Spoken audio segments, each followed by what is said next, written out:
ఏదైతే ప్రధానమంత్రి నరేంద్ర మోదీ గారు ప్రధానిగా బాధ్యతలు చేపట్టిన తర్వాత అనేక రంగాలలో సంస్కరణలు తీసుకొని వస్తున్నారు.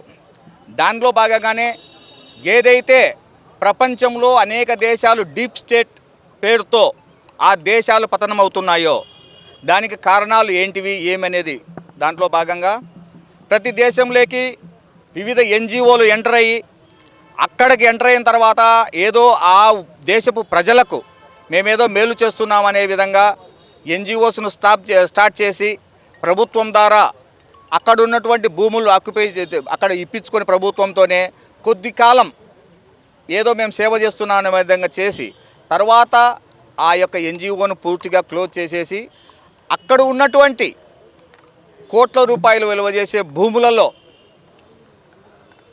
ఎటువంటి పర్మిషన్లు లేకుండా వ్యాపార సముదాయాలు నిర్మించేసి మరియు ప్రైవేట్ భవనాలు నిర్మించేసేసి వాళ్ళు అమ్ముకొని అదే సొమ్ముతో భారతదేశాన్ని విచ్ఛిన్నం చేయడానికి చాలా ఎన్జిఓలు పనిచేస్తున్నాయి.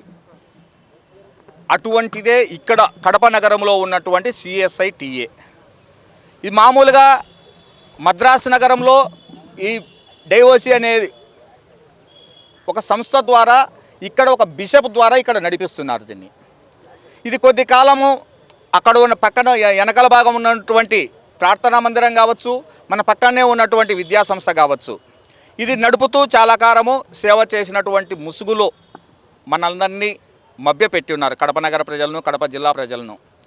తర్వాత మెల్లగా ఏదైతే బిషప్ నివాసం ఉంటున్నాడో ఆ నివాస గృహాన్ని రిలయన్స్ మార్ట్ అనే సంస్థ అక్కడికి ఉన్నటువంటి వాళ్ళకి ఇచ్చేసి కోట్లాది రూపాయలు ఆర్జించేసినారు.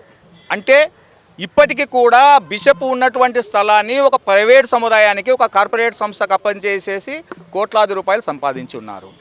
మనం ఇక్కడ ఇప్పుడు ప్రస్తుతానికి నిలబడి ఉన్నటువంటి స్థలం ఏదైతే ఉందో 1987వ సంవత్సరంలోనే ఇక్కడ ఉన్నటువంటి బిషప్ గారు కావచ్చు, CSITA సంస్థ కావచ్చు, డిఈఓ గారికి మార్టిగేజ్ చేసి ఉన్నారు. మేము ఈ 2.5 ఎకరాలను మేము విద్యా సంస్థలకు మేము ఇస్తున్నాము. ఇక్కడ విద్యా సంస్థలు నేర్పించేసి ఏదైతే బీద విద్యార్థులు ఉన్నారో వాళ్ళకు చదువు సంధ్యలు నేర్పించేసి వాళ్ళను అభివృద్ధి పథంలో నడిపిస్తాము, వాళ్ళకు విద్యాబుద్ధులు నేర్పిస్తామని. కానీ నేడు ఏం జరుగుతోంది? ఇక్కడే ఉన్నటువంటి దాదాపు 60 సెంట్ల స్థలాన్ని మళ్ళా ఒక కార్పొరేట్ సంస్థకు, ఒక వ్యాపార సముదాయానికి ఇచ్చేసి ఇక్కడ కూడా నిర్మాణం చేపడుతున్నారు. మేము ఈరోజు భారతీయ జనతా పార్టీ తరఫున ఏదైతే ఈ విధంగా అక్రమాలు అన్యాయాలు జరుగుతూ ఉన్నాయో వీటిని ప్రశ్నించడం కోసం మేము ఇక్కడికి వస్తే ఇక్కడ ఉన్నటువంటి బిషప్ గారు గేట్లు వేసేసి ఎవరు లోపలికి రాకుండా ఉండాలని చెప్పేసి ప్రయత్నం చేసేసి వెళ్ళిపోయినారు. మేము దీనికి ఒకటే చెప్తున్నాం, ఆయనంత భయపడడానికి కారణము వాళ్ళు అవినీతి చేసి ఉన్నారు. ఈ విధంగా ప్రభుత్వ భూములను అన్యాక్రాంతం చేసి ఉన్నారు. ఏదైతే మీరు ఎన్జిఓస్ కానీ మిగతా సంస్థలు కానీ ఏదైతే భారతదేశ ప్రజలకు ఇక్కడ ఉన్నటువంటి పౌరులకు మేము సేవలు చేస్తామని వచ్చి ఉన్నారో మీ వల్ల కాని రోజు ప్రభుత్వానికి తిరిగి భూములు అప్పగించేసి వెళ్ళిపోండి. అంతేకాని మీరు వ్యాపార సముదాయాలు, మీ సొంత భవనాలు నిర్మించుకొని ఉండడానికి కాదు. ఇది భారతదేశం మీకేమి ఇక్కడ మీకు అన్నం పెట్టి పోషించడానికి ఇదేం మీ అత్తగారిల్లు కాదు. మీరు కేవలం ఇక్కడికి వచ్చింది కేవలం కొంతమందికి సేవ చేయడం కోసము. దీంట్లో కుడా అధికారులు కావచ్చు, కార్పొరేషన్ అధికారులు కావచ్చు, రెవెన్యూ అధికారులు కావచ్చు, డిఈఓ విద్యా సంస్థల అధినేతలు కావచ్చు, డిఈఓ ఆఫీస్ నుంచి ప్రతి ఒక్కరూ తలాపాపం తిలాపిడికెడు టైపులో ప్రతి ఒక్కరూ వాళ్ళ యొక్క స్వలాభాల కోసము ఈ భూములన్నింటినీ ధారాదత్తం చేస్తున్నారు.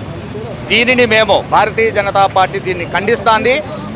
భవిష్యత్తులో ఇటువంటి నిర్మాణాలు ఇంకా ముందు జరిగితే దీన్ని ఇప్పటి వరకు స్టాప్ చేయాలి. ఇప్పటి వరకు జరిగినదాన్ని స్టాప్ చేసేసి ఈ సంస్థకి అప్పచెప్పేసి మీరు ఒకవేళ చేయలేని పక్షంలో భారత ప్రభుత్వానికి ఇక్కడ ప్రభుత్వానికి తిరిగి అప్పచెప్పేసి వెళ్ళిపోవాలని కోరుతున్నాము. లేని పక్షంలో మొత్తం హిందూ సంఘాలను అన్నింటినీ పిలిపించేసి ఏదైతే భారతదేశాన్ని మీరు అస్థిరపరచాలనుకుంటున్నారో ఈ విధంగా దీన్ని మీ ఉప్పు ఈ విధంగా సాగకుండా మీ కుయుక్తులు జరగకుండా మేమైతే అడ్డుకుంటామని తెలియజేసుకుంటున్నాం.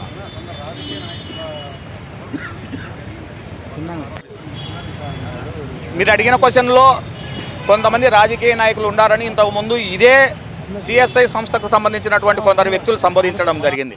మళ్ళా మరుసటి రోజే ఇక్కడ ఉన్నటువంటి కొంతమంది అధికారులు లంచం తీసుకొని మాకు పర్మిషన్లు ఇచ్చారు వీళ్ళకు అని చెప్పేసి అడగడం జరిగింది. మేము దీని మీద కూడా కంప్లైంట్ చేయదలిచాం.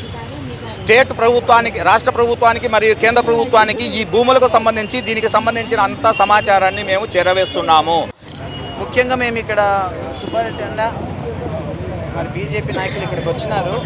ఒక పుకారు కలిగిస్తున్నారు. అందరూ మొన్నొచ్చి క్రైస్తవులందరూ ఏదో ధర్నా చేస్తున్నారు, తలా 50,000 ఇస్తే వాళ్ళు చేతులు దులుపుకొని వెళ్ళిపోయినారని పుకారు కలిగిస్తున్నారు. అట్లాంటి ప్రసక్తే లేదు. మేము పోరాడుతూ ఉన్నాము. మేము ఇక్కడికి వచ్చి ప్రశ్నించినందుకు వీళ్ళు ఏం చేస్తారులేని పోలీసులను పెట్టి మా పైన బైండ్ ఓవర్ వేయించినారు. ప్రతి 2 రోజులకు ఒకసారి ఫోన్, మీరు పోలీస్ స్టేషన్కి వచ్చి బైండ్ ఓవర్ అవ్వాలని. మేము ఎస్పీ గారిని కలిసినాము. ఎందుకు బైండ్ ఓవర్ వేస్తున్నారని ఎస్పీ గారిని గట్టిగా అడిగినందుకు ఎంక్వైరీ చేపిస్తున్నారు. అందుకు మేము ఎందుకు అడుగు పెట్టలేకపోతున్నామంటే బైండ్ ఓవర్ అంటున్నారు కాబట్టి. నేను ఒక్కరిని 2-3 బయటికి పోతే ఎవరు నిలబడే వాళ్ళు లేరు, అంత శక్తి లేదు. కాబట్టి మాకు ఇప్పుడు బీజేపీ వాళ్ళు కూడా ముందుకు వచ్చి ఎంతో సపోర్ట్ ఇస్తున్నారు. దేనికి న్యాయం కోసం వాళ్ళు సపోర్ట్ ఇస్తున్నారు.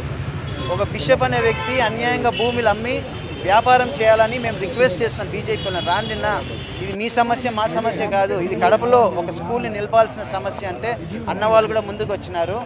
కాబట్టి ఇక్కడ జరిగే అక్రమాన్ని ఖచ్చితంగా ఆపాలా. మరొకసారి నేను మీడియాలో చెప్పేది ఏమంటే, సిఎస్ఐ మిషనరీస్ నుంచి పోతా 4కే ఇచ్చినారు. ఇక్కడ ఒకటి స్కూల్స్ని డెవలప్ చేయండి, రెండోది హాస్పిటల్స్ని డెవలప్ చేయండి, లేదా ఓల్డేజ్ హోమ్స్ని కట్టండి, లేదా ఆర్ఫనేజ్ని కట్టండి అని మాత్రమే ఈ భూమిని ఇచ్చిపోయినారు. ఇది న్యాయంగా చెప్పాలంటే ఇది గవర్నమెంట్ భూమి. This land belongs to the government of India and government of Andhra Pradesh. ఒక వ్యక్తిది కానే కాదు. ఇక్కడ ఇలా చేస్తున్నారు. మీరు స్కూల్ కట్టండి, ఇట్లా కమర్షియల్ కాంప్లెక్స్ కట్టే బదులు ఇక్కడ స్కూల్ని డెవలప్ చేయండి. ఎవరన్నా వద్దన్నారా?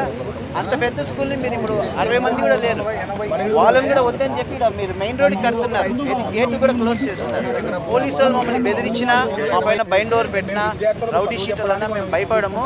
ఇలా మాకు బీజేపీ నాయకులు కానీ మిగతా పార్టీ నాయకులు కానీ మాకు అండగా ఉండి మా ఇంట ఉంటారంటే ఎంతవరకైనా మేము మేము దీనికోసం పోరాడతాము. మరొకసారి ఇక్కడికి వచ్చిన బీజేపీ నాయకులందరికీ మీరు ఒక ఆస్తిని అక్రమంగా పోకుండా కాపాడడానికి మీరు వచ్చినారు, దానికి కృతజ్ఞతలు. మీలాంటి వాళ్ళు మాతో ఉంటే ఖచ్చితంగా మేము ఎంతవరకైనా పోరాడతాము. ఏ పోలీసుల బెదిరింపులు కూడా మేము భయపడకుండా పోరాడతామని మేము ప్రెస్ వాళ్ళకి తెలియజేస్తాం.